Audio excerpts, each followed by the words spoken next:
జై శ్రీరామ్. శ్రీమాత్రే నమః. శ్రీ గురుభ్యో నమః.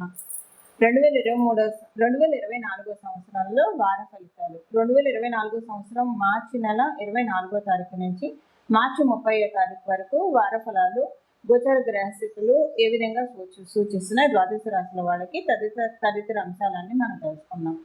అయితే వార ఫలాలు తెలుసుకోవడానికి ముందుగా అసలు ఈ వారంలో గోచర గ్రహస్థితులు ఎలా ఉన్నాయి ఈ విషయాన్ని కూడా మనం పరిశీలిద్దాం. గురు భగవానుడు మేషరాశిలో సంచారం చేస్తూ ఉన్నాడు. కేతుదేవుడు కన్యా రాశిలో సంచారము.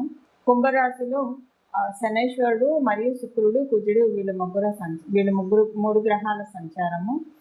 మీనరాశిలో రాహు భగవానుడు రవి బుధ భగవానుల సంచారము. అయితే బుధుడు మీనరాశిలో ఉన్న బుధ భగవానుడు 2 రోజుల తర్వాత అంటే 26వ తారీఖు నుంచి మీనరాశి నుంచి మేషరాశిలోకి మారబోతూ ఉన్నాడు. చంద్ర భగవానుడు ఈ వారంలో ఆయన సింహరాశి నుంచి వృశ్చిక రాశి వరకు ఈ 4 రాశుల్లో ఆయన సంచారం సాగుతుంది. ఈ గోచర గ్రహస్థితుల అనుసరించి ద్వాదశ రాశుల వాళ్ళకి ఎలాంటి ఫలితాలు ఉంటాయి ఈ విషయాన్ని మనం తెలుసుకున్నాము. అయితే ఈ విషయాన్ని తెలుసుకోవడానికి ముందుగా ఒకవేళ మీకు మీ జన్మజాతకం కనుక బాగా సపోర్టింగ్గా ఉంటే గోచరంలో ఏదైనా ఇబ్బందులు కలిగించే ప్రెడిక్షన్స్ ఉన్నా సరే అవి ఎక్కువగా మిమ్మల్ని ఇబ్బంది పెట్టవు, ఎందుకంటే మీ జన్మజాతకం బాగా ఉంది కాబట్టి. ఒకవేళ మీ జన్మజాతకం బాగోకపోయి ఈ గోచారంలో బాగా ఉంటాయి, అది మీకు ప్లస్ అవుతుంది, యావరేజ్ చేస్తుంది. జన్మజాతకంలో బాగోలేదు అన్న అంశాన్ని ఈ గోచారం మిమ్మల్ని కాపాడుతుంది. ఇప్పుడు రెండిట్లో బాగుంది అనుకోండి, మీ జన్మజాతకంలో ఇప్పుడు మీకు మంచి టైం జరుగుతుంది, గోచారంలో కూడా మీ రాశి ప్రకారం బాగా ఉందంటే ఇంకా బాగా యోగించే ఫలితాలు ఉంటాయని మీరు అర్థం చేసుకోవాలి. అలాగే మీ జన్మజాతకం బాగోలేదు, గోచార ఫలితాలు బాగోలేదు, అప్పుడు కొంచెం మీరు జాగ్రత్తగా ఉండాలి. మీరు తగ్గ పరిహారాలు చేసుకోవాలని ఒక చిన్న హెచ్చరిక మాత్రమే, అంటే అని సూచన మాత్రమే, హెచ్చరిక కూడా కాదులేండి, చిన్న సూచన మాత్రమే. అప్పుడప్పుడు ఉద్దాన పతనాలు అనేవి మనిషి జీవితంలో సర్వసాధారణం కదా. ఉద్దాన పతనాలు లేకుండా ఏ మనిషి జీవితం ఉంటుంది చెప్పండి? ఎలాంటి వాళ్ళకైనా రాజు దగ్గర నుంచి నిరుపేద దాకా అందరూ కూడా ఉద్దాన పతనాన్ని చూడాల్సిన వాళ్ళే, ఎవరు దీనికి ఎక్సెప్షన్ కాదు. సో అలా మరీ పతనాలకి వెళ్ళకుండా కొంత మనల్ని ఏదైనా ఒక శ్లోకం చదువుకోవడము, ఒక మంత్రం చదువుకోవడము, ఒక నామస్మరణ చదువుకోవడము, వీటి ద్వారా మనల్ని మనం ప్రొటెక్ట్ చేసుకోవడానికి అవకాశం ఉంటుంది. కాబట్టి దీనికి సంబంధించిన మన రెమెడీ కూడా ఇప్పుడు తెలుసుకుందాం. ఈ వారము గోచర గ్రహస్థితుల్లో ఒక ప్రత్యేకత కూడా ఉంది, అదేంటో ఇప్పుడు మనం తెలుసుకున్నాము. బుధుడు మేషరాశిలోకి ఆయన 2 రోజుల తర్వాత ప్రవేశిస్తాడు, అంటే 26వ తారీఖు నుంచి మేషరాశిలోకి ప్రవేశిస్తాడు. అక్కడ ఆల్రెడీ గురు భగవానుడు కూడా ఉన్నాడు, గురుదేవుడు కూడా ఉన్నాడు. అయితే బృహస్పతి బుధుడు వీళ్ళిద్దరూ కలిసి ఉంటారు. ప్రతి సంవత్సరం కూడా ఒకసారి మేషరాశిలో బుధ భగవానుడు సంచారం చేస్తూనే ఉంటాడు. కానీ ఇప్పుడున్న సంచారానికి ఒక విశిష్టత ఉంది. అదేంటంటే దేవగురువు అయిన బృహస్పతి అంటే గురుదేవుడు మేషరాశిలో ఉన్నప్పుడు బుధ భగవానుడు ఇక్కడ సంచారము. ఇప్పుడు మనం ఇప్పుడు అంటే మే 2వ తారీఖు నుంచి ఆయన గురు భగవానుడు మేషరాశిలోంచి వృషభ రాశిలోకి వెళ్ళిపోతున్నాడు.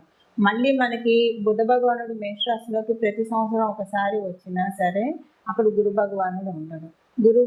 మేషరాశి అగ్నితత్వ రాశి.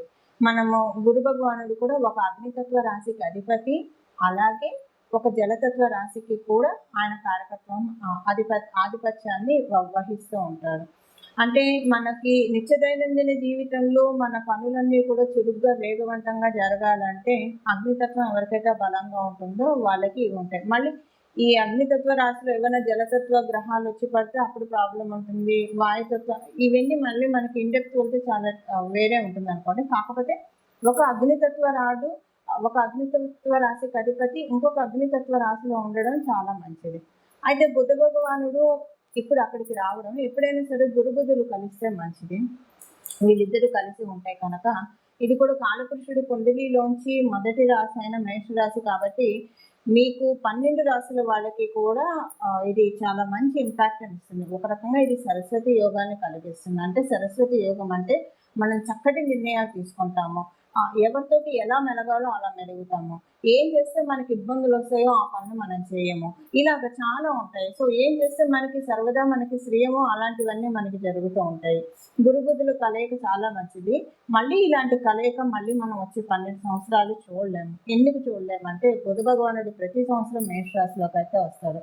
కానీ గురు భగవానుడు మేషరాశి నుంచి జరిగిపోయాక మళ్ళీ ఆ మేషరాశిలోకి రావడానికి 12 సంవత్సరాల కాలం పడుతుంది.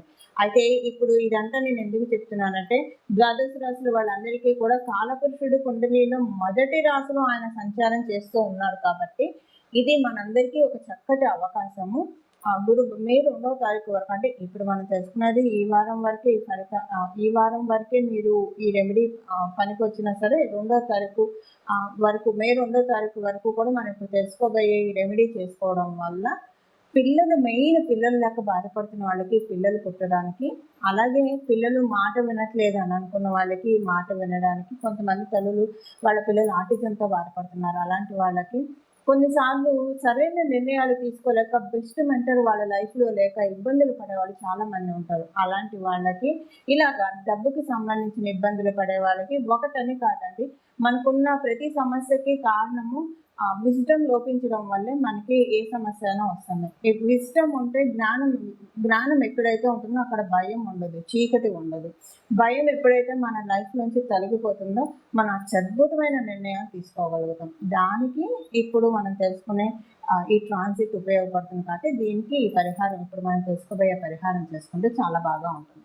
కర్కాటక రాశిలో పుట్టిన వాళ్ళకి కొన్ని, అంటే మీరు చేసే అకల్ట్ ప్రాక్టీసెస్ కావచ్చు, లేదా ఏదైనా విషయంలో రీసెర్చ్ చేస్తూ ఉంటే అవన్నీ కూడా చాలా బాగా సత్ఫలితాన్ని ఇస్తుంది. మీ రీసెర్చ్ చాలా బాగా ముందుకు తీసుకెళ్తాడు భగవంతుడు దయ వల్ల. మీరు కనుక ఏదైనా పిహెచ్డి చేస్తున్నా, ఏదైనా ఒక సబ్జెక్ట్లో రీసెర్చ్ చేస్తున్నా, లేదా ప్రత్యేకించి విద్యార్థులకి చాలా మంచి శుభకాలం. ఒక విద్యార్థులు అనే కాదండి, మనం అందరం కూడా ఈ భూమి మీద ఉన్న ప్రతి ఒక్కరం కూడా విద్యార్థులు. ఎందుకంటే ప్రతిరోజు మనం ఏదో ఒకటి నేర్చుకుంటూనే ఉంటాం. ప్రతి ఒక్కరి జీవితంలో ఏదో ఒకటి నేర్చుకోకుండా ఆ రోజు అయితే ఎవరికి గడవదు. సో ఇలా నేర్చుకునే వాళ్ళకి ఎస్పెషల్లీ ఏదైనా సబ్జెక్ట్స్ నేర్చుకునే వాళ్ళకి, అది చిన్న లేదు పెద్ద లేదు, అందరికీ కూడా చాలా మంచి శుభ సమయము. ఆకస్మికంగా కొన్ని మంచి చేంజెస్ ఈ వారంలో చోటు చేసుకుంటాయి. ఆకస్మికంగా జరిగే చేంజెస్ మీకు తృప్తిని కూడా ప్రసాదిస్తాయి. ఆకస్మికంగా జరిగే ఈ చేంజెస్ మీ కుటుంబంలో ఫైనాన్షియల్ మ్యాటర్స్లో కొన్ని మంచి చేంజెస్, మీరు ఊహించిన చేంజెస్ జరగడానికి ఈ వారంలో కొంత అవకాశం ఉంది. ఇవి ఈ వారం యొక్క గోచర గ్రహస్థితుల ఫలితాలు కర్కాటక రాశిలో పుట్టిన వాళ్ళకి. ఈ వారం చేసుకోవాల్సిన పరిహారం ఒకసారి మనం పరిశీలిద్దాము. ఈ వారం ఎక్కువగా సరస్వతి అమ్మవారి ఆరాధన, రాజశ్యామల అమ్మవారి ఆరాధన, హయగ్రీవ స్వామివారి ఆరాధన, మేడ దక్షిణామూర్తి స్వామివారి ఆరాధన, కృష్ణ భగవానుడి ఆరాధన, గురు దత్తాత్రేయ స్వామివారి ఆరాధన, ఇలా మీ ఇష్టదైవం ఎవరైతే వాళ్ళని గురుమూర్తి రూపంలో ఆరాధించడానికి ప్రయత్నించండి. ఇలా గురుమూర్తి రూపంలో ఆరాధించడానికి ప్రయత్నిస్తే చాలా చక్కటి శుభ ఫలితాలు వస్తాయి. అన్నిటికంటే ఈ వారం మనం చూసుకుంటే రాహు భగవానుడు మీనరాశిలో సంచారం జరుగుతూ ఉంది కాబట్టి హయగ్రీవ స్వామి ఆరాధన ఇంకా బాగా కలిసి వస్తుంది. హయగ్రీవ స్వామి వారికి సంబంధించిన చిన్న స్తోత్రాన్ని ప్రతిరోజు 21 సార్లు చదువుకోవడం వల్ల చాలా చక్కటి శుభ ఫలితాలు ఉంటాయి. ఆ స్తోత్రం నేను ఇప్పుడు మీకు 3 సార్లు వినిపిస్తాను. ప్రతిరోజు మీరు ఇది 21 సార్లు చదవండి, చాలా మంచి చక్కటి శుభ ఫలితాలు పొందుతారు. జ్ఞానానందమయం దేవం నిర్మలం స్ఫటికాకృతి ఆధారం సర్వ విజ్ఞానం శ్రీ హయగ్రీవ ఉపాస్మహే. జ్ఞానానందమయం దేవం నిర్మలం స్ఫటికాకృతి ఆధారం సర్వ విజ్ఞానం శ్రీ హయగ్రీవ ఉపాస్మహే. జ్ఞానానందమయం దేవం నిర్మలం స్ఫటికాకృతి ఆధారం సర్వ విజ్ఞానం శ్రీ హయగ్రీవ ఉపాస్మహే. ఈ శ్లోకాన్ని ప్రతిరోజు 21 సార్లు చదువుకోండి, చాలా చక్కటి శుభ ఫలితాన్ని పొందుతారు. ముందు మానసిక ప్రశాంతతని చాలా బాగా చూస్తారు.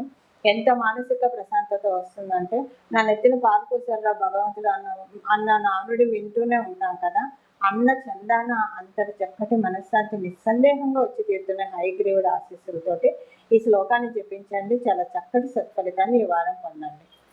మంగళం. నమో భగవతే వాసుదేవాయ.